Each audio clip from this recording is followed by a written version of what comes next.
같이 함께 찬양 드리면서 예배로 나아가겠습니다. 당신은 하나님의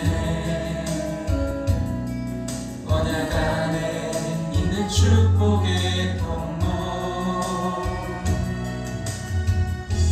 당신을 통하여서 열방이 주께 돌아오게 되리.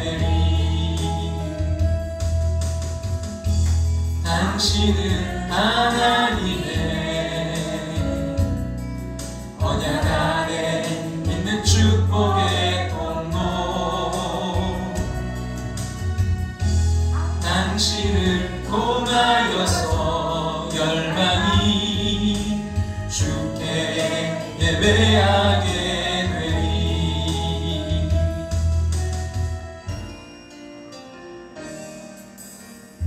아주 먼 날 하늘에서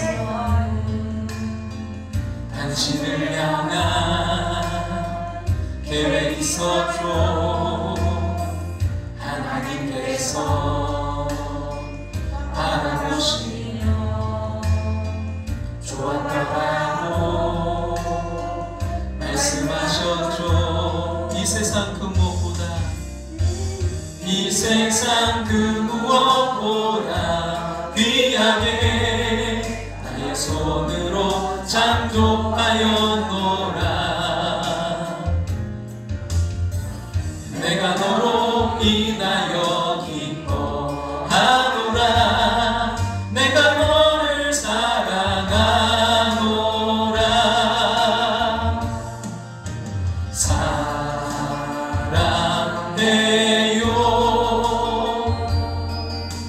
축복해요.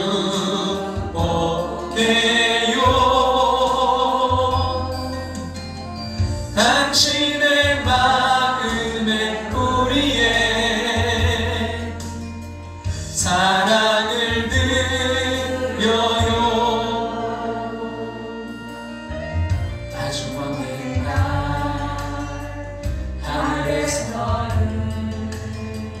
당신을 향한 계획이 있었죠. 하나님께서 바라보시며 좋아하라고 말씀하셨죠. 이 세상 그 무엇보다, 이 세상 그 무엇보다 귀하게 나의 손으로 창조하였노라. 내가 너로 인하여 기뻐하노라. 내가 너를 사랑하노라. 사랑해요. 사랑해요.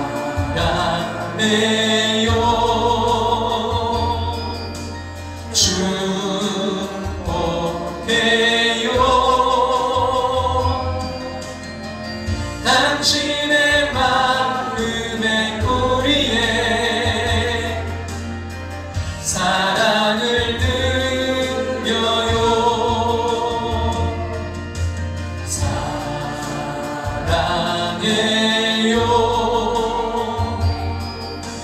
축복해요.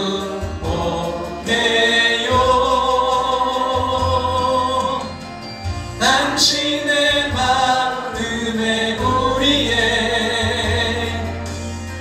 사랑을 드려요.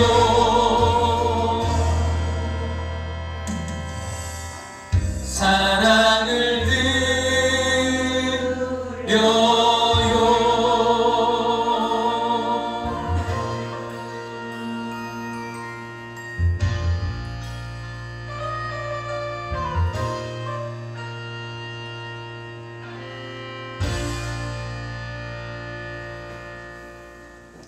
조용한 기도 드리시고 시간 예배로 나아가겠습니다.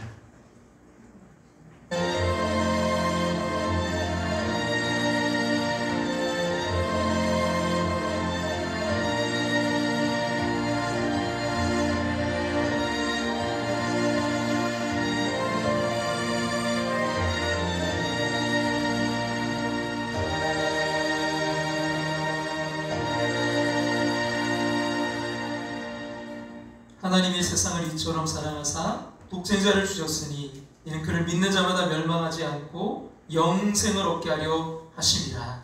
아멘. 다 같이 자리에 일어나셔서 찬송가 2장 찬송 드리겠습니다. 찬양 성부 성자 성령 성삼위 일체계 영원 무궁하기까지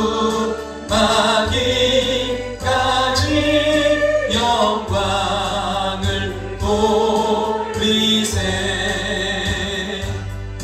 영광을 돌리세.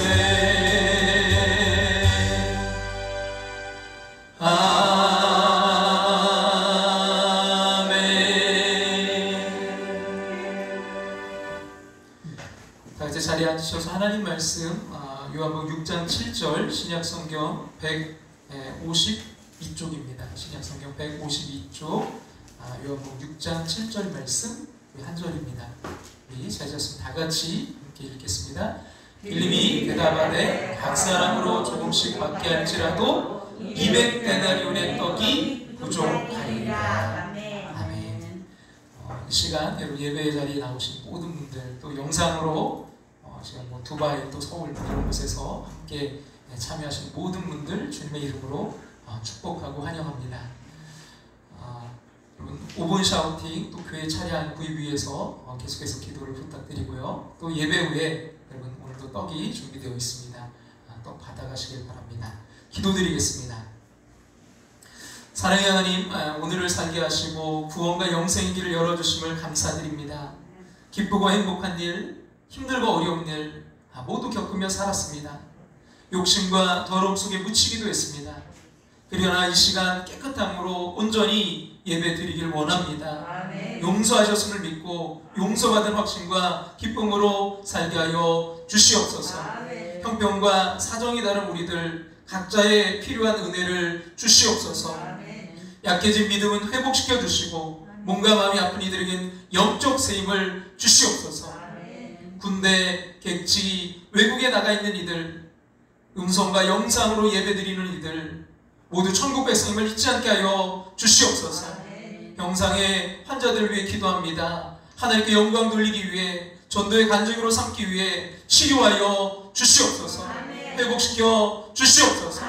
일어나 걷고 뛰는 감사의 주인공 되게 하여 주시기를 간구합니다. 말씀 전하는 부족한 종을 붙드셔서 능력 있게 은혜롭게 전하게 하여 주시옵소서.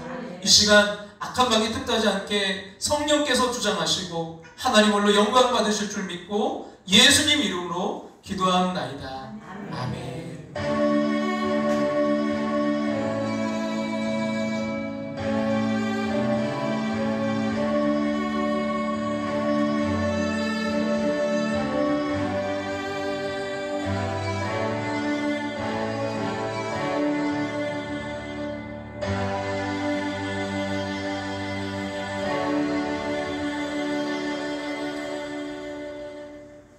할렐루야.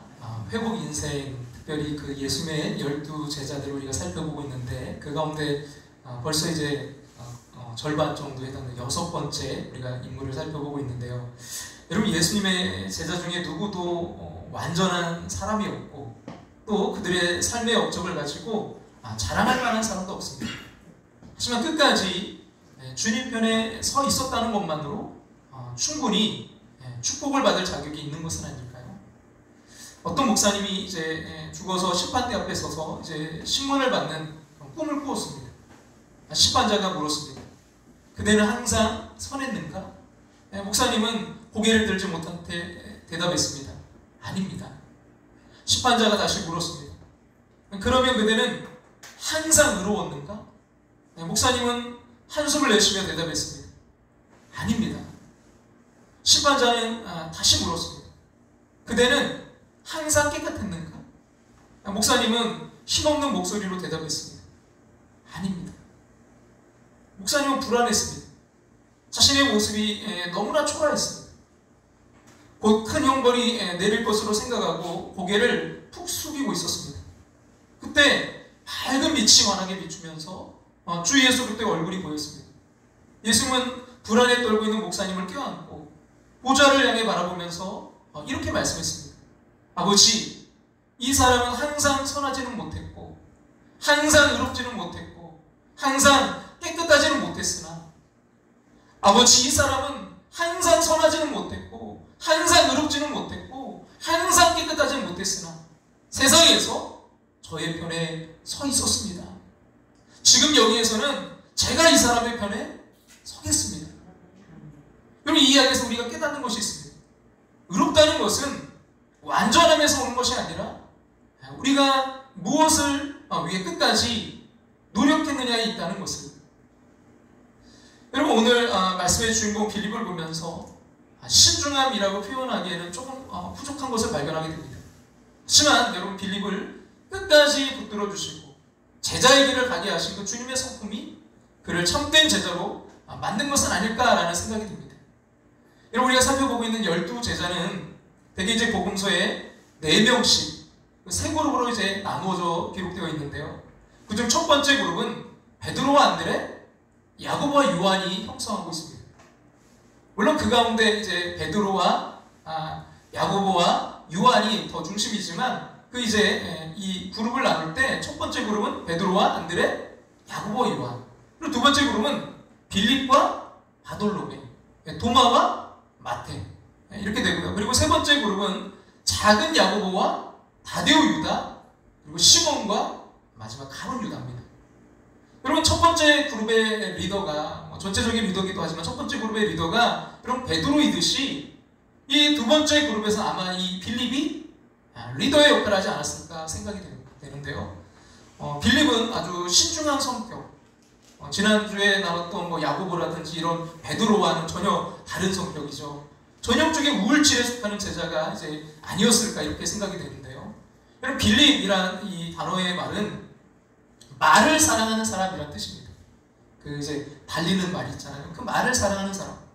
그러니까 이 빌립이란 이름이 그 당시에 이제 좀 많이 이렇게 사용되었는데요. 그 이유는 그 당시에 아주 유명한 사람, 그 당시 예수님이 아니라 여러분 그 당시에 그 알렉산더 대제, 알렉산더 대왕의 그 아버지의 이름이 필립이었어요.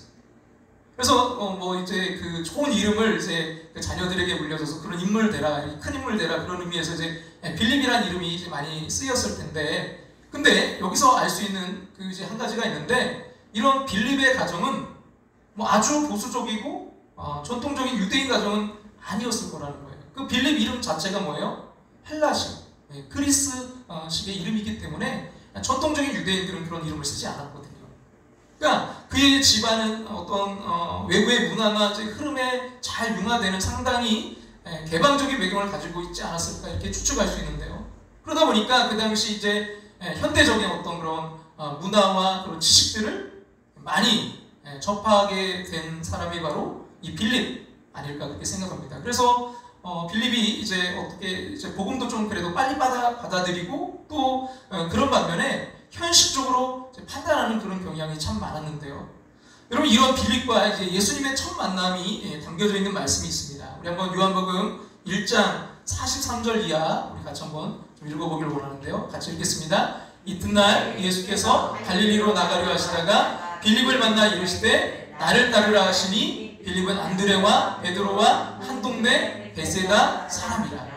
그 다음도 좀 보겠습니다. 빌립이 나다나엘을 찾아 이르되 모세가 율법에 기록하였고 여러 선지자가 기록한 그 일을 우리가 만났으니 요셉의 아들 나사렛 예수니라. 나다나엘이 이르되 나사렛은 무슨 선한 것이 날 수 있느냐? 빌립이 이르되 와서 보라 하니라.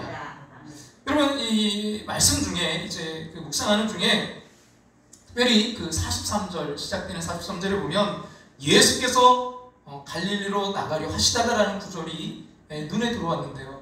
그 영어 성경에 보면 decide라는 단어를 쓰고 있습니다. 결정하다, 정하다라는 뜻이 이 동사를 쓰고 있는데, 예수님께서 갈릴리로 가시려고 이제 결심하시고 그곳에서 빌립을 만나 나를 따르라 명령하셨습니다. 그리고 요한복음 4장에 나오는 그 사마리아 여인과의 만남이 떠오르는데요. 유다를 떠나 이제 갈릴리로 가실 여정이었는데 그 요한복음 4장 4절에 보니까 사마리아를 통과하여야 하겠는지라라고 되어 있습니다. 여기서도 영어 동사 had to go를 쓰고 있습니다. had to 뭐예요? 해야만 한다. 가야만 한다. 예수님의 의지가 드러나죠. 그리고 예수님께서 누군가를 만나는 사건에 대해서 우리는 우연이라고 말할 수 있지만 분명히 주님의 그 계획 가운데 만남의 사건이 일어나고 있다는 사실입니다. 분명한 것은 우리의 삶 속에 찾아오신 주님을 만날 때 우리의 인생이 바뀐다는 것입니다. 사마리아의 그 우물가의 여인이 이고 왔던 항아리를 놓고 자신의 그 동네에 들어가서 메시아를 만났다라고 친구했던 것처럼 여러분 빌립 역시 자신의 친구였던 나다나엘에게 찾아가 이제 복음을 전합니다. 45절을 다시 한번 볼까요? 읽겠습니다. 빌립이 나다나엘을 찾아 이르되 모세가 율법에 기록하였고 여러 선지자가 기록한 그 일을 우리가 만났으니 요셉의 아들 나사렛 예수니라. 빌립에게는 충분한 지식이 있었습니다. 모세 율법이죠. 하지만 모세 율법에서 아무리 메시아를 예언하고 있어도요, 자신이 만나지 못하면 아무 소용이 없죠. 근데 빌립이 그 지식적으로 알던 예수님을 만난 것입니다. 나사렛 예수가 그분이라는 것을 확신하게 된 것입니다. 여러 선지자가 기록한 그 일을 우리가 만났으니 요셉의 아들 나사렛 예수니라. 상당히 정말 감격스러운 장면입니다. 근데 나다나엘의 반응이 시큰둥합니다. 46절에 이렇게 말하죠. 나다나엘이 이르되 나사렛에서 무슨 선한 것이 날 수 있느냐. 그리고 아주 중요한 것은 빌립이 나다나엘과 이 점에 대해 논쟁하지 않았다는 거예요. 그럼 논쟁 대신에 이렇게 말합니다. 뭐 하라고요? 와서 보라. 와보라. 여러분 예수님과 제자들의 관계가 설명 아닌 그 만남에서 이루어졌다는 것이죠. 주님을 만나야 주님의 인격을 배우고 주님을 따르는 삶을 살게 됩니다. 빌립은 상당히 신중한 사람으로 돌다리도 두들기고 건너는 어떻게 보면 완벽주의적인 성격을 가지고 있었습니다. 근데 어떻게 예수님을 쉽게 따라 나설 수 있었을까요? 그것이 이제 우리가 여기서 좀 보면 알 수 있는데요. 같이 한번 볼까요? 이튿날 예수께서 갈릴리로 나가려 하시다가 빌립을 만나 이르시되 나를 따르라 하시니 그냥 주님이 따르라고 했어요. 그리고 이제 44절 그걸 좀 설명하는데요. 보세요. 같이 읽겠습니다. 빌립은 안드레와 베드로와 한 동네 베세다 사람이라. 그러니까 여러분 빌립이 안드레와 베드로와 안드레가 뭐라고요? 한 동네 사람이에요. 네. 또 누가 있어요? 지난주에 나눴죠. 야고보와 요한. 근데 여기서 특별히 이 빌립이 베드로와 안드레 한 동네래요. 베세다 사람이란 거예요. 여러분 그러니까 이제 그 안드레가 먼저 예수님을 믿게 되었고 그 형 누구예요? 베드로를 이제 그가 이제 전도했고요. 그러다 보니까 이 빌립은 뭐예요? 그 형제에게 아마 예수님에 대한 아마 사전 지식을 이제 많이 갖고 있었을 것이라고 이렇게 보여지는데요. 또 하나는 예수님이 여러분 이 빌립을 다루어 가시는 방식인데요. 만약 예수님이 이렇게 신중한 사람에게 야 너 나 따를 건지 안 따를 건지 한번 따라올 건지 안 따라올 건지 뭐 너 잘 생각해보고 결정해. 이런 식으로 접근했다면요 빌립은요 평생 예수님 따라 나서지 못했을지도 몰라요. 그리고 흥미로운 것은 그 예수님이 제자들을 부르실 때 각 사람을 그의 기질에 적합한 방식으로 이제 접근하고 만나주셨다는 사실이에요. 똑같은 방법으로 만나주신 적이 없습니다. 제자들마다 다른 방식으로 만나주셨어요. 그럼 다혈질의 베드로는 열정도 있지만 쉽게 좌절하고 상처받고 낙심하는 성격입니다. 그 감정의 폭이 너무나 막 커요. 이런 베드로를 만났을 때 여러분 예수님의 첫 말씀이 뭐냐면 너를 장차 게바라 하리라. 게바가 뭐죠? 베드로. 페트로스 너는 장차 베드로 반석이라 일컬음을 받으리라는 거예요. 여러분 생각해 보세요. 그 정말 견고한 그 반석 그것은 지금 시몬 베드로에게는 어울리지 않는 거예요. 그러나 그것은 베드로에게 희망을 주는 메시지였을 것입니다. 나 같은 사람이 베드로가 된다고? 감정이 쉽게 지배를 받아 늘 실망하고 흔들리고 좌절했던 내가 반석이 된다고? 이처럼 예수님은요 희망과 소망을 주는 메시지로 베드로를 찾아오셨습니다. 그런가 하면 여러분 그 세례 요한의 제자였던 안드레 또 사도 요한을 만났을 때는요 예수님 어떤 방식으로 접근하셨습니까? 그럼 세례 요한에게 그 이제 메시아 예수님에 대한 이야기를 듣고 이제 그들이 예수님께 따라오자 너희가 원하는 게 무엇이냐?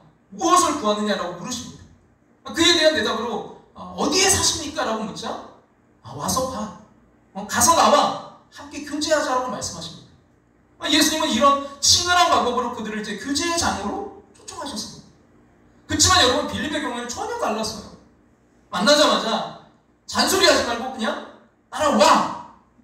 따라오라고 나를 따르라 하신 예수님입니다. 상당히 이런 단도직입적이지만 잘 따지고 또 신중하게 생각하는 사람에게는 그렇게 하는 게 훨씬 더 좋은 접근 방법일 수 있어요. 이런 사람에게는 생각할 시간 준다면 평생 그냥 생각하다가 끝날 것입니다. 그래서 아마도 이제 빌립에게 가장 적합한 방식으로 접근하셨을 것입니다. 여러분 오늘 우리에게도 여러분 각자에게도 가장 적합한 방식으로 우리 주님 찾아오실 줄로 믿습니다.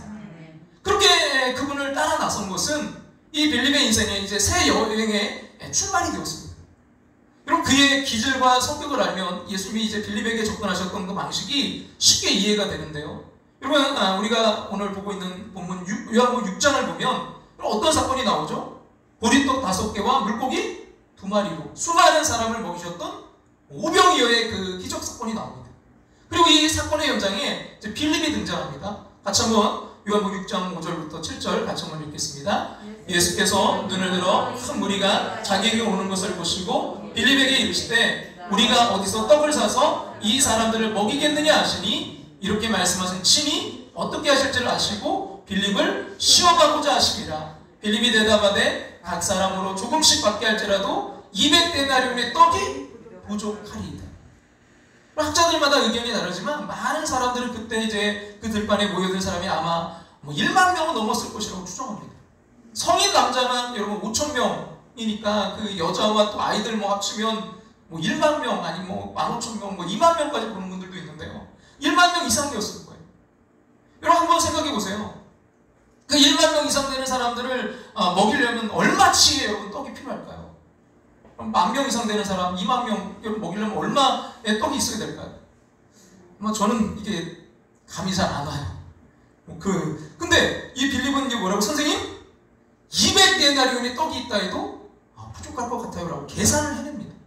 이 빌립은 아주 수치가 정확하고요. 계산에 매우 밝은 사람이지만 근데 그렇게 긍정적인 건 아닌 것 같아요. 200데나리온의 떡이 있다 해도 부족할 것 같다는 말은 그만큼 떡이 있어도 이 사람들 다 먹이지 못할 텐데 어쩌다가 떡 이야기를 꺼내십니까? 라는 뜻이죠. 정확하지만 조금은 부정적인 빌립. 이것은 아주 이제 전형적인 우울증 기질의 특징 가운데 하나인데요. 아주 정확하고 신중하고 사력 있고 분석적이고 깊이가 있지만 조금은 부정적입니다. 하지만 여러분 그렇기 때문에 이제 이런 사람들에게 일을 맡겨놓으면요 또 철저하게 일할 가능성이 참 커요. 그래서 존 메가더 목사님이 쓰신 예수님이 선택한 그 평범한 사람들을 보면 예수님이 왜 유독 빌립에게 질문을 던지셨을까? 요한은 이렇게 말씀하시면 친히 어떻게 하실 것을 아시고 빌립을 시험하고자 함이라 라고 설명한다. 그러면서 이렇게 이야기합니다. 빌립은 회계를 담당하는 사도로 음식과 물품을 마련하는 일이 그의 임무였을 가능성이 높다. 여러분 뭘 맡았을 거라고요? 회계. 근데 여러분 사실 누가 그 돈꾀를 맡고 있죠? 유다, 가룟 유다였잖아요. 그 다음 보세요. 그래서 돈꾀를 관리했던 사람은 가룟 유다였기 때문에 음식과 물품을 마련하고 분배하는 일은 또 다른 제자가 맡았다고 생각하는 것이 자연스럽다. 그래서 분명히 빌립의 성격에도 잘 어울리는 일이었다. 그래서 공식적이든 비공식적으로든 그는 항상 조직을 짜고 계획안을 만드는데 관심이 많았다. 그러면서 이렇게 이야기합니다. 그리고 빌립은 거의 모든 것을 불가능의 영역으로 분류했다. 따라서 예수님이 그를 시험하셨다. 그의 생각을 알기 위해서가 아니라 그의 댐댐이를 깨우치기 위해서였다. 빌립은 아주 치밀하고 계획적이고 아주 세심한 그런 신중한 성격의 사람이었다는 거죠. 그리고 여러분 요한복음 12장에도 이런 빌립에 대해서 또 등장하고 있는데요. 빌립이 나오는데요. 같이 한번 요한복음 12장 20절 21절 같이 한번 읽겠습니다. 명절에 예배하러 올라온 사람 중에 헬라인 몇이 있는데 그들이 갈릴리 베세다 사람 빌립에게 가서 청하여 이르되 선생님이여 우리가 예수를 배웠고자 하나이다 하니. 그러니까 그리스 계통의 이제 헬라인 몇 사람이 예수님 만나러 왔어요. 근데 예수님의 제자 가운데 누구를 찾아왔어요? 빌립. 왜? 빌립의 이름이 헬라식, 자기들 이름하고 이게 비슷하니까 뭔가 좀 통할 것 같고 얘기가 잘 될 것 같으니까 이 빌립을 찾아온 거예요. 근데 여러분 빌립의 반응이 참 재밌는데요. 요한복음 12장 22절 그 다음 보세요. 같이 한번 읽겠습니다. 빌립이 안드레에게 가서 말하고 안드레와 빌립이 예수께 가서 여쭈니. 여기서 뭘 알 수 있죠? 만약 우리가 이제 베드로를 찾아가서 베드로 사도님 우리가 예수님을 좀 만나고 싶습니다 한다면 베드로는요 어떤 반응을 보였을까요? 아마 베드로라면 틀림없이 이렇게 대답했을 거예요. 나를 믿으라고, 문제 없다고, 확실하다고, 따라오시라고. 그리고 나서 예수님 이 사람들이 예수님 만나고 싶다고 하는데요 라고 여쭤봤을 거예요. 다혈질적이고 충동적이고 약간은 자기를 과시하고 싶어하는 기질의 베드로는 당연히 이런 반응을 보였을 것입니다. 근데 빌립은 직접 예수님 앞으로 간 것이 아니라 안드레와 상의를 해요. 이 사람들이 예수님을 만나고 싶다고 하는데 이방인들인데 이거 괜찮을까? 예수님 뵙게도 될까? 이렇게 의논한 다음에 안드레와 빌립이 이들을 데리고 예수님 앞으로 갔다는 것입니다. 그러니까 상당히 아주 신중하고 충동적인 행동을 하지 않는 모습이죠. 아주 깊이 생각한 후에 확인하고 행동하는 빌립의 기질을 여기서도 우리가 발견할 수 있습니다. 여러분 그리고 우리는 요한복음 14장에서 또 다른 이제 사건을 보게 되는데요. 그 주님이 자신이 누구신지를 아주 드러내시는 은혜로우신 그 장면이 요한복음 14장에 기록되어 있는데 1절에 이렇게 이제 말씀하죠. 같이 한번 읽어볼까요? 너희는 마음에 근심하지 말라. 하나님을 믿으니 또 나를 믿으라. 얼마나 은혜가 돼요. 마음에 근심하지 마라. 하나님 믿으니 또 나를 믿으라. 그러면서 여러분 6절과 7절에 아주 주옥 같은 이 말씀을 이제 하시는데요. 같이 한번 보겠습니다. 예수께서 이르시되 내가 곧 길이요 진리요 생명이니 나로 말미암지 않고 아버지께로 올 자가 없느니라. 너희가 나를 알았더라면 내 아버지도 알았으리로다. 이제부터 너희가 그를 알았고 또 보았느니라. 내가 길이야. 나를 통해야만 아버지께로 갈 수 있어. 하나님께로 갈 수 있어. 나를 본 사람은 아버지를 본 거야 라는 말씀입니다. 그럼 얼마나 은혜가 되는 말씀이에요. 근데 이때 빌립이 어떻게 반응하는데 그 반응을 한번 보세요. 여러분 요한복음 14장 그 다음 8절입니다. 같이 읽겠습니다. 빌립이 이르되 주여 아버지 우리에게 보여주옵소서. 그리하면 족하겠나이다. 빌립은 확인하고 싶은 거죠. 나를 본 자는 아버지를 보았다고 감정적으로만 이야기하지 마시고 아버지를 한번 보여주세요. 확인하고 싶습니다. 실증주의적인 성격. 과학자처럼 실제로 만지고 확인하고 싶어하는 이런 성격을 다시 한번 이제 확인하게 되는 구절인데요. 여러분 이런 빌립의 성격 우리가 말씀들을 이제 세 군데를 살펴보면서 그 성격을 다 이제 좀 알게 되지 않아요? 여러분 굉장히 저는 이 빌립을 보면서 이 단어가 떠올랐는데요. 치밀하다. 완벽함을 추구한다. 이 치밀하다라는 단어가 보니까 자세하고 꼼꼼하다. 그래서 여러분 존 메가더 목사님은 이 빌립 그 제목을 뭐라고 정하셨냐면 현실적 관리자 빌립이라고 했어요. 현실적 관리자. 아주 현실적으로 관리 잘하는 사람이 빌립이에요. 근데 좀 안타까운 건 뭐냐면 그는 어떤 그 큰 그림, 더 큰 것을 보지 못했던 사람. 그러니까 하나님의 일하심, 하나님의 기적, 큰 그림, 초월성을 보지 못했다는 거예요. 저는 원래는 이 제목을 작은 그림에서 이제 큰 그림으로 이건 나중에 정했고 처음에는 그 이제 단어가 이 아까 말씀드렸던 치밀함 이 단어가 떠올라서 치밀함을 그걸 넘어서 초월함으로 이렇게 정했어요. 근데 또 치밀함, 초월함 막 이렇게 하면 좀 우리 성도님들이 확 안 알아들 수도 있겠다. 그래서 이제 좀 바꿨는데 이 초월함이 뭡니까? 어떤 한계나 표준을 뛰어넘는다. 경험이나 그 인식의 범위를 벗어나 그 바깥 또는 그 위에 위치하다.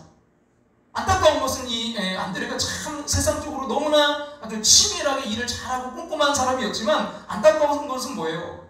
초월함을 보지 못하는 그 큰 그림을 보지 못하는 안타까운 모습을 우리가 이제 발견하게 되는데요. 여러분 이런 베드로 이런 빌립이 이제 변화되는 그 사건 가운데 하나가 이제 요한복음 6장 다시 한번 그 오병이어 우리가 오늘 본문 다루고 있는 그 오병이어 사건으로 다시 한번 우리가 돌아와서 보고자 하는데요.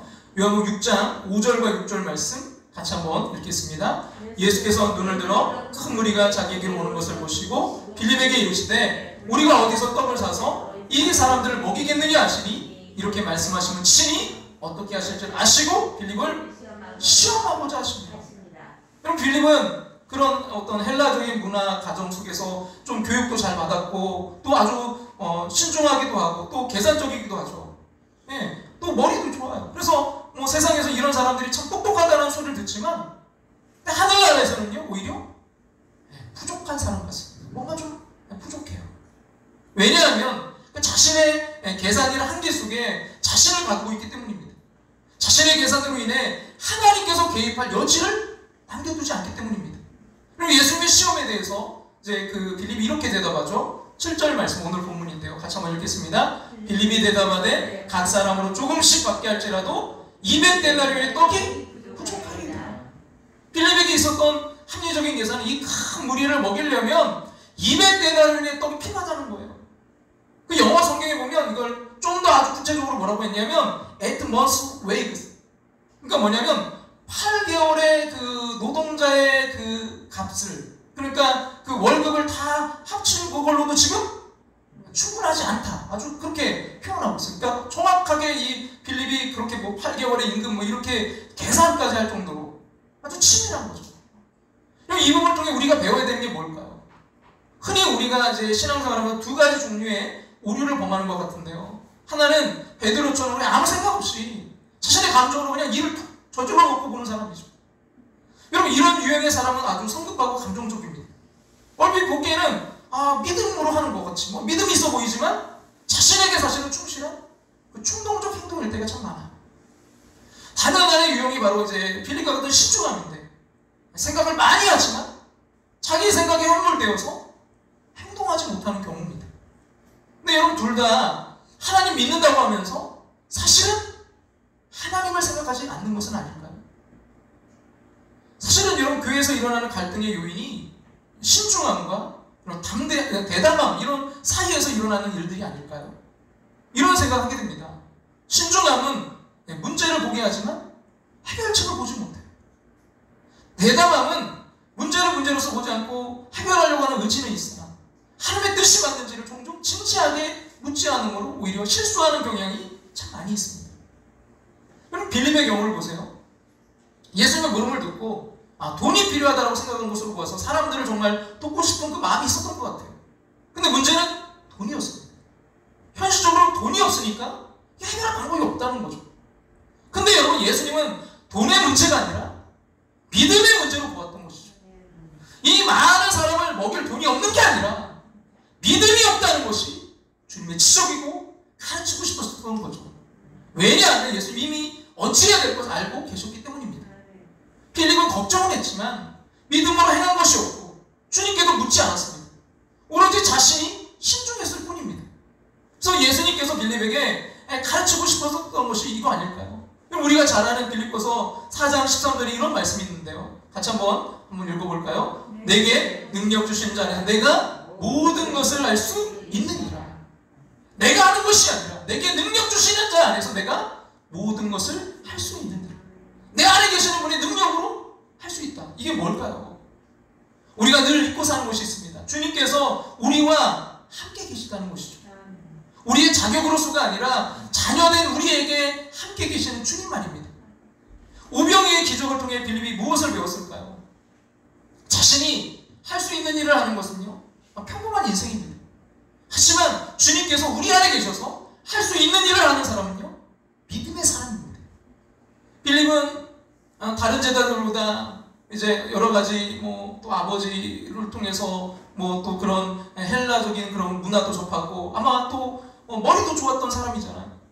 어쩌면 그런 자신이 가진 것 때문에 주님을 의지하는 게 더 힘들었는지도 모르겠습니다. 그는 주님과의 만남을 통해 그 자신의 지식이 깨어지는 경험을 했습니다. 자신의 능력 넘어서 일하시는 그 주님을 보았습니다. 그는 부족한 사람이었지만 하나님이 쓰시기에 충분한 사람으로 변해가고 있었습니다. 여러분 오병이의 기적을 통해 우리가 배울 수 있는 것이 무엇인가요? 우리 흔히 내가 가진 능력을 보면서 할 수 있다든지 혹은 할 수 없다고 판단합니다. 근데 하나님은요 아주 작고 보잘것없는 것을 통해서도 이루어진다는 것을 보여주십니다. 가지고 있었던 물고기 2마리와 보리떡 5개를 가지고 기적을 행하시는 분, 아주 작은 것을 가지고 큰 일을 행하시는 분, 그분이 바로 하나님 아버지라는 것을 말입니다. 빌립은 이번 일을 통해 자기의 삶에 그 하나님 아버지를 넣는 것을, 큰 그림을 보는 것을 배우게 된 줄로 믿습니다. 그럼 빌립은요, 참 부족한 사람이었지만 그 주님과의 만남을 통해 오순절 성령 강림 사건을 통해서 변해갑니다. 과학적 지식은 보는 것이 믿는 것이라고 합니다. 빌립도 그런 생각을 하고 있었어요. 보는 것이 믿는 것이다. 근데 이제 신학적 지식에 더하게 됩니다. 믿는 것이 보는 것이다.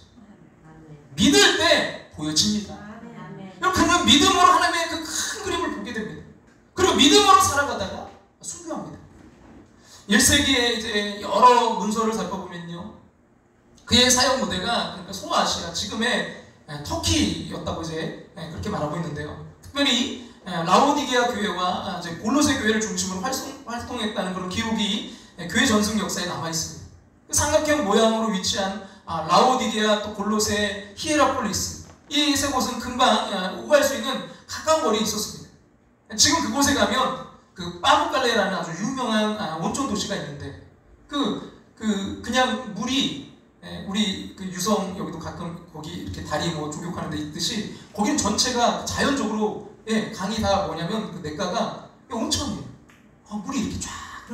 2월달에 제가 갔던 기억이 있는데 성지순례를 얼마나 그 추운데 거기도 추웠거든요. 근데 거기에 발을 닿는 얼마나 좋았던지 그 기억이 지금도 있어요. 정말 그런 온천이 막 이렇게 유명한 도시인데요, 하얀 석회암들이 장관을 이루고 있어서 도시 전체가 마치 눈에 덮인 것 같은 착각을 불러일으키는 그런 아름다운 그런 도시입니다. 바로 이 지역에서 빌립이 열심히 이제 복음을 전하고 활동한 것으로 전해지고 있어요. 그러다가 나중에 이제 갈라디아 지방까지 이제 진출하는데요. 갈라디아도 역시 이제 터키 안에 있는 지역입니다. 빌립의 전도를 받았던 사람들 중 일부는요, 프랑스 그 볼 지방까지 가서 복음을 전했다는 전승도 남아 있습니다. 빌립은 갈라디아에서 전도하다가 다시 골로새, 히에라폴리스 지역으로 돌아옵니다. 돌아와서 이제 복음을 전하다가 마침내 체포당해 그 십자가를 지고 히에라폴리스 언덕에서 순교를 당합니다. 지금도 그 지역에는 사도 빌립 순교교의 흔적이 그대로 남아 있습니다.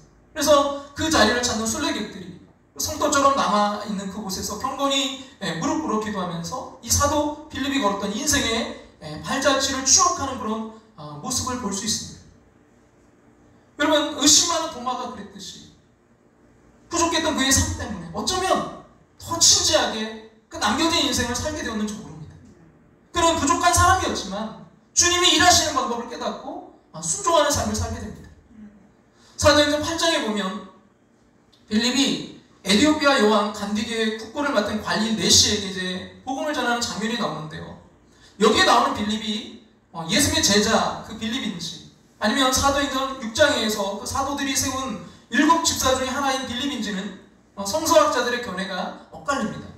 사도행전 8장 1절에 보면 같이 한번 볼까요? 그날에 예루살렘에 있는 교회에 큰 박해가 있어 사도 외에는 다 유대와 사마리아 모든 땅으로 흩어지니라. 그러니까 이 말씀만 보면 사도는 다 어디 있어요? 예루살렘에 있고 나머지는 다 지금 유대와 사마리아로 갔다는 거죠. 그러니까 이 말씀만 보면 사도행전 8장에 나오는 빌립이 이 7 집사 중에 하나일 거라는 생각이 들어요. 근데 여러분, 7 집사의 사역이 사도들과 구분되어 구제하는 일에 집중하도록 했던 것을 보면 빌립의 사역은 사도들의 사역이었을 것인지도 모른다, 이런 생각이 드는데요. 또 하나의 반론은 그 7 집사 중에 하나였던 최초의 순교자 스데반은 은혜와 권능이 충만해서 큰 기사와 표적을 민간에 행하고 돌에 맞아 순교할 때 그때 복음을 담대하게 전했던 것으로 보면 그 이제 경계가 모호해지기도 합니다.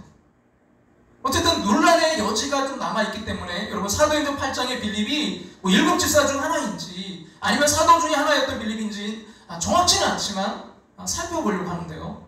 그럼 8장 26절에 보면 같이 한번 볼까요? 주의 사자가 빌립에게 말하여 이르되, 또 8장 29절에 보면 성령이 빌립더러 이르시되, 또 8장 39절에 보면 주의 영이 빌립을 이끌어 간지라 라고 말씀합니다. 주의 사자가 빌립에게 말하여 이르되, 성령이 빌립더러 이르시되, 주의 영이 빌립을 이끌어 간지라. 여러분, 여러분, 주의 사자가 빌립에게 말해서 이른 곳이 어디라고요? 광야였어요. 성령이 그 빌립더러 이제 수레로 가까이 가서 복음을 전하라고 하십니다. 주의 영이 이제는 세례를 베풀고 갈 길을 가게 합니다. 저는 이 말씀을 보면서 그런 생각을 했습니다. 그럼 빌립이 이 말씀 듣는 게 얼마나 정말 어려운 일이었겠는가. 당시 여러분 예루살렘에 있었던 박해로 인해 스데반이 돌에 맞아 죽은 후에 제자들이 흩어진 상황에서 인도함을 받은 곳이 광야라니. 거기서 뭐 할 수 있겠습니까? 이성적으로 도저히 계산이 되지 않는 장소예요. 아니, 광야로 왜 나를 가라고 하시지?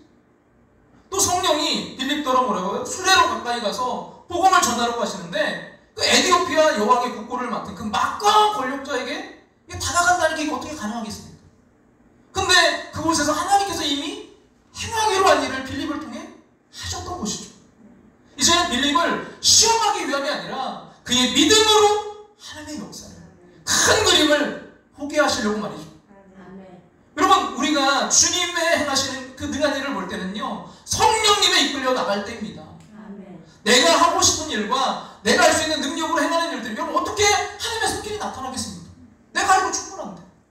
내가 할 수 있는 일이 어떻게 하나님을 기대하는 일들이 있겠습니까? 사실 우리가 부족하다고 생각할 때 하나님의 도우심을 구합니다.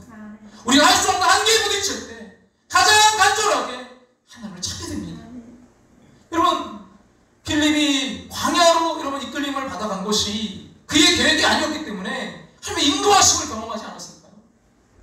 무언가 부족한 것 같을 때 우리가 가장 명확하게 경험하는 것이 하나님의 일하심입니다. 여러분, 내 삶에 주님이 계실 때 우리의 삶이 변화되죠. 우리의 삶이 우리의 마음대로 되지 않는다는 좌절감이 아니라 하나님께서 행하시는 인생 가운데 일어나는 역사를 보게 되는 것입니다. 여러분, 빌리 그레이엄 목사님 그 학생 시절의 이야기인데요. 그가 이제 신학을 배우면서 많은 이제 자유주의적인 학문을 접하다 보니까 이제 성경에 대해 비판하는 여러 가지 이제 소리를 듣게 됩니다. 모든 성경이 하나님의 말씀은 아니며 또 다른 것도 있다는 견해를 듣게 되다 보니까 성경이 하나님의 말씀이 아니라 사람들의 소리같이 여겨지더래요. 그때부터 그는 이제 자신의 신앙이 흔들리는 것을 경험하게 되고 도저히 이제 설교할 수 없게끔 되었답니다. 그런 이제 고민 가운데 이제 성경을 가지고서 그 시카고의 휘튼 대학, 자신이 다니는 그 대학 숲속길을 거닐면서 이런 기도를 하게 되었답니다. 하나님, 제가 여러 가지 많은 학문을 접하다 보니까 제 마음속에 성경에 대한 많은 의심이 생기기 시작했습니다. 그래서 저는 설교를 할 의욕을 잃어버리기 시작했고 제 마음속에 많은 의심이 가득 차게 되었습니다. 어떻게 하면 좋습니까? 그때 그는 조용한 달빛 아래서 하나님이 자기를 향해 이렇게 말씀하시는 것을 들었다고 합니다. 말씀을 신뢰하라. 그리고 이 말씀을 사실 그대로 선포하라. 그때 그는 깨달아지는 것이 있었습니다.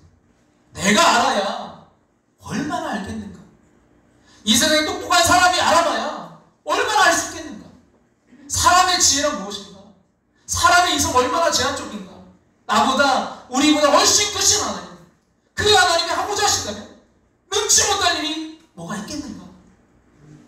그 크신 하나님, 그 하나님이 하신다면 능치 못할 일이 뭐가 있겠는가.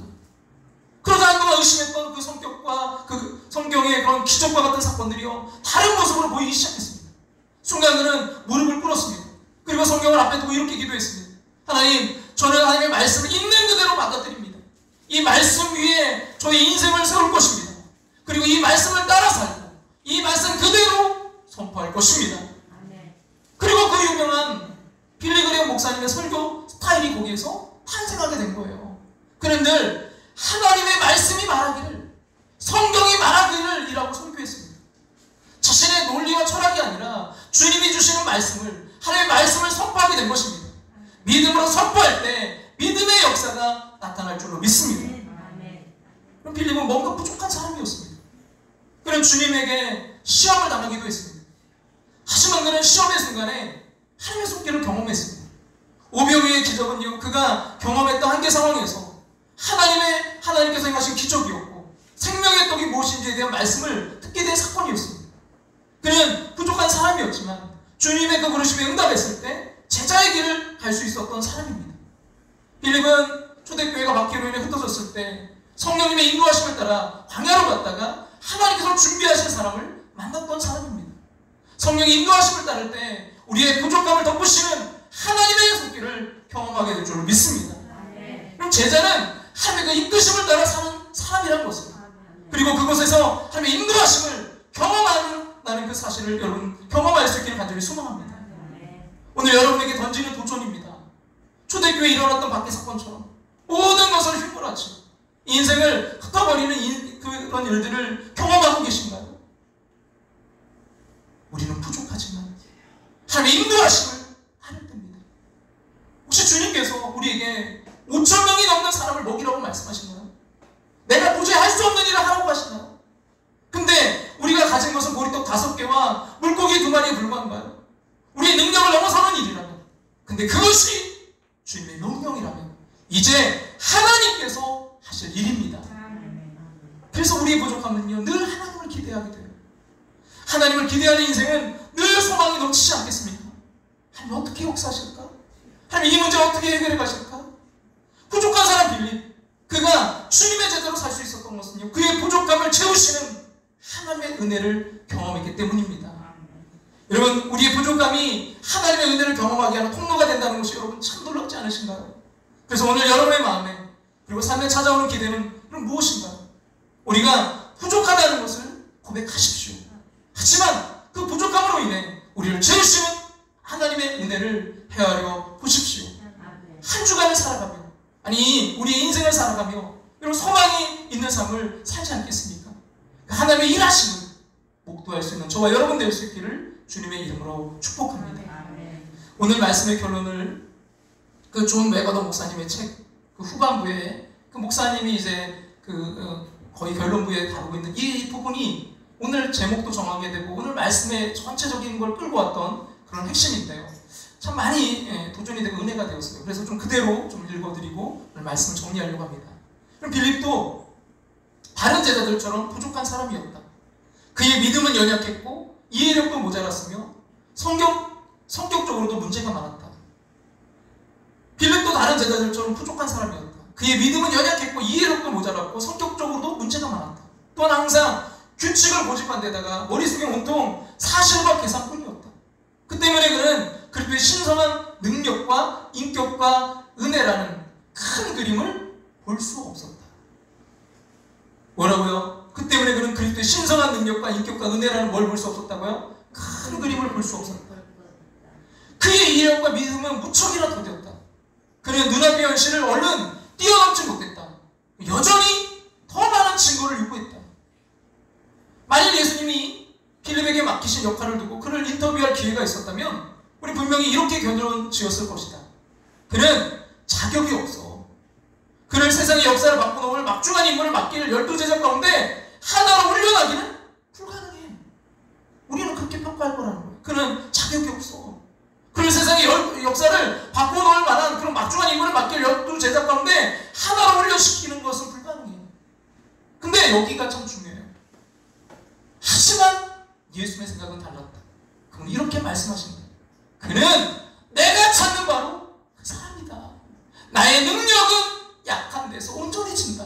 나의 능력은 약한 데서 온전해진다. 나는 그를 전도자로 만들 것이다. 나는 그를 그의 처속 가운데 하나로 세우고 그를 왕국의 통치자로 만들 것이다. 그리고 그에게 천국에서 영원한 상급을 베풀 것이다. 나는 그의 이름을 새 예루살렘의 12문 가운데 한 곳에 기록하겠다. 감사하게도 주님은 필립과 같은 사람들을 사용하신다. 감사하게도 주님은 필립과 같은 사람들을 사용하신다. 여러분, 우리가 잘났으면 얼마나 잘나고 알면 얼마나 알겠습니까? 물론 우리가 그런 현실적으로 잘 파악하고 정말 꼼꼼하게 치밀하게 계획하고 이루어가는 거 이것도 참 중요해요. 그러나 우리 믿음의 사람으로 그걸 넘어서는 그런 눈이 저와 여러분에게 있기를 간절히 소망합니다. 하나님이 개입하시고 하나님이 일하시고 여러분 이 시간 우리 함께 찬양할 텐데요. 약한 나로 강하게, 가난한 날 구하게, 눈먼 날 볼 수 있게 주님 우리에게 행하시는 줄로 믿습니다. 여러분 그 죽음이 십자가가 현실적으로 보면 실패예요. 끝이에요. 거기 뭐가 있겠습니까? 그러나 그 넘어 더 큰 그림은 뭐예요? 부활이 있습니다. 부활의 주님이 있어요. 여러분 그 큰 그림을 가운데서도 그런 현실 앞에서도 볼 수 있기를 주님의 이름으로 축복합니다. 우리 이 시간 함께 약한 나로 강하게 찬양하며 우리 함께 오늘 말씀을 기억하면서 나가겠습니다. 약한 나로 강하게 가난한 날 구하게 눈먼 날 볼 수 있게 주 내게 행하시네. 호산나 호산나 주님 당한 어린 양. 호산나 호산나 예수 다시 사셨네. 예수 다시 사셨네. 호산나 호산나 죽임 당한 어린. 여러분 십자가만 보지 마시고 그 다음을 볼 수 있길 바랍니다. 호산나 예수 다시 사셨네. 내가 건너야 할까 거기서 내 죄 씻겼네. 이제 주의 사랑이 나를 향해 흐르네. 호산나 호산나 죽임 당한 어린 양. 호산나 호산나 예수 다시 사. 호산나 호산나 호산나 호산나 죽임 당한 어린 양. 주님 그러나 더 큰 그림을 보기를 원합니다. 호산나 호산 예수 다시 사셨네. 다시 사셨네. 깊은 강에서 주가 나를 일으키셨도다. 구원의 노래 부르리 예수 자유 주셨네. 호산나 호산나 호산나 호산나 죽임 당한 어린 양. 호산나 호산나 예수 다시 사셨네. 호산나 호산나 호산나 호산나 죽임 당한 어린 양. 호산나 호산나 예수 다시 사셨네.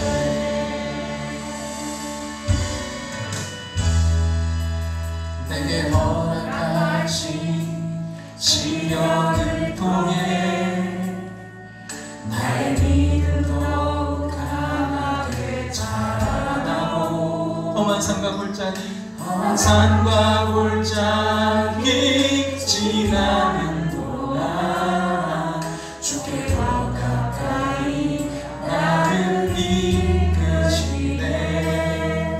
내가 겪는 시험이 어렵고 힘겨워 내 주님보다 크지 않네. 내 주님보다 크지 않네. 우리가 더 큰 그림을 볼 수 있기를 원합니다. 내 앞에 바다가 갈라지지 않은 주가 나로 바다에 걷게 하리.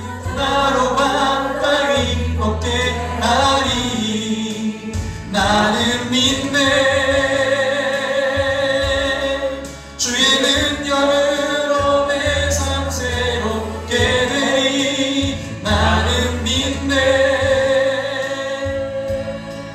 주의 능력으로 담대히 나가리라. 주와 함께 승리하리라. 주와 함께 싸워 승리하리라. 날마다 믿음으로 나 살아가리.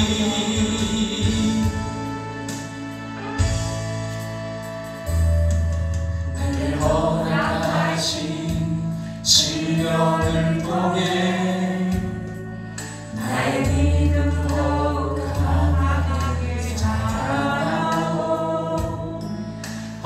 산과 골짜기 지나는 동안 주께 더 나를 이끄시네. 나를 이끄시네. 내가 겪는 시험이 어렵고, 여러분 이 눈으로 바라볼 수 있기를 원합니다. 내 주님보다 크지 않네. 크지 않네. 내 앞에 바다가 갈라지지 않으며, 내 앞에 바다가 갈라지지 않으면 주가 나로 바다 위 걷게 하리. 이 시간 우리 함께 기도하며 나아갑니다. 주님, 아버지 하나님, 우리가 그 현실적인 눈만으로 바라보지 않게 하시고 그 너머에서 일하시는 아버지, 도저히 내가 함께 서로에 부딪혔을 때, 내가 앞서고 없을 때 일하시는 그 주님을 바라볼 수 있는 그 눈을 아버지 허락하여 주시옵소서. 지금 아버지 어려움 가운데 있는 우리 함께하는 교회 권속들이 있습니까? 주여, 도저히 해결할 수 없는 그 문제 앞에 있는 우리 함께하는 권속들이 있습니까? 주여, 믿음의 눈으로 바라볼 수 있도록 주님 인도하시고 주 역사하시고 주님 함께해 주시옵소서. 오늘 우리가 주신 이 말씀 붙들고 우리 이 시간 함께 기도하며 나아갑니다. 주님 아버지 하나님, 인도하시고 역사하시고 감사합니다. 그것이 하나님 아버지, 우리가 때로는 현실적으로 정확하게 판단하고 꼼꼼하게 치밀하게 정말 아버지의 섬세하게 일하는 것도 중요하지만, 하나님 아버지 거기에 함몰되지 않게 도와주시옵소서. 보다 크신 주님, 일하시는 것 주님의 역사하심을 바라볼 수 있는 아버지 믿음의 눈으로, 아버지 믿음의 관점으로 아버지 나아가는 그 인생 될 수 있도록 하나님 함께 하시고 하나님 역사해 주시옵소서. 작은 그림에서 주님 큰 그림으로 그리며 나아가는 인생 되길 원합니다. 하나님 아버지, 주님이 일하심을 바라보는 인생 될 수 있도록 주 역사하시고 주님 함께 해주시옵소서. 주님 인도하시고 감사합니다. 주의 능력으로 내 삶 새롭게 되리. 나는 믿네. 주의 능력으로 담대히 나가리라. 주와 함께 싸워 승리하리라. 날마다 믿음으로 나 살아가리. 나는 믿네. 주의 능력으로 내 삶 새롭게 되리. 나는 믿네. 주의 능력으로 담대히 나가리라. 주와 함께 싸워 승리하리라. 날마다 믿음으로 나 살아가리. 날마다 믿음으로 나 살아가리.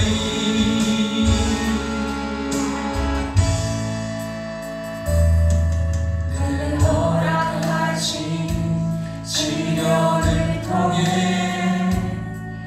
나의 믿음 더욱 강하게 자라나고, 험한 산과 골짜기 지나는 동안 주께 더 가까이 나를 이끄시네. 내가 겪는 시험이 어렵고 힘겨워도 내 주님보다 크지 않네. 여러분 그 관점, 주님이 일하심을 바라볼 수 있게 소망합니다. 내 앞에 바다가 갈라지지 않으면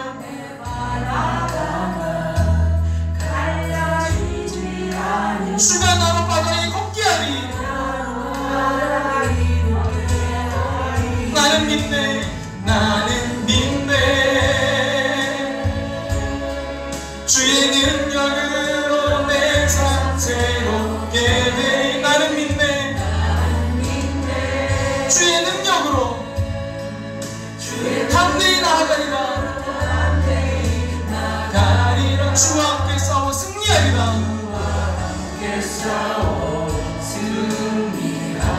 날마다 믿음으로 나 살아가리. 여러분 이 믿음 가지고 우리 이 시간 자리에 일어나셔서 함께 찬양 드리겠습니다. 는 믿네. 주의 능력으로 내 삶 새롭게 되리. 나는 믿네. 주의 능력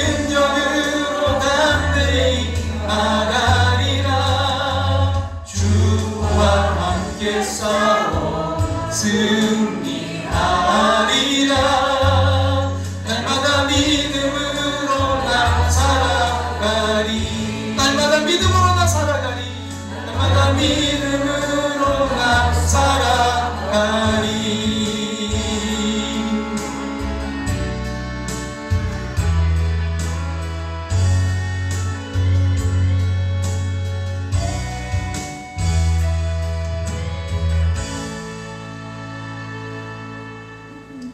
하나님, 우리가 때로는 현실적인 눈으로 수없이 계획하고 또 계산하고 아버지 우리 꼼꼼하게 체크하지만 그 가운데 아버지 우리가 놓치는 것이 있음을 하나님 깨닫습니다. 다시 한번 하나님 우리의 눈이 열려지길 원합니다. 하나님 우리의 믿음의 눈이 열려지게 하여 주시옵소서. 주님의 일하심을 바라볼 수 있게 도와 주시옵소서. 하나님 우리 가정을 향한 계획이 있는 줄로 믿습니다. 현실만 보지 않게 도와주시옵소서. 하나님 그 너머에 역사하시는 하나님의 손길을 바라보게 도와 주시옵소서. 하나님 우리 교회를 향한 하나님의 계획이 있으신 줄로 믿습니다. 하나님 우리의 계획을 뛰어넘으시는 하나님이 계획하시는 그 역사가 있을 줄로 믿습니다. 주님 바라보게 하시고 그것을 소망하게 하시고 그것을 위해 함께 기도하며 함께 달려갈 수 있도록 역사해 주시옵소서.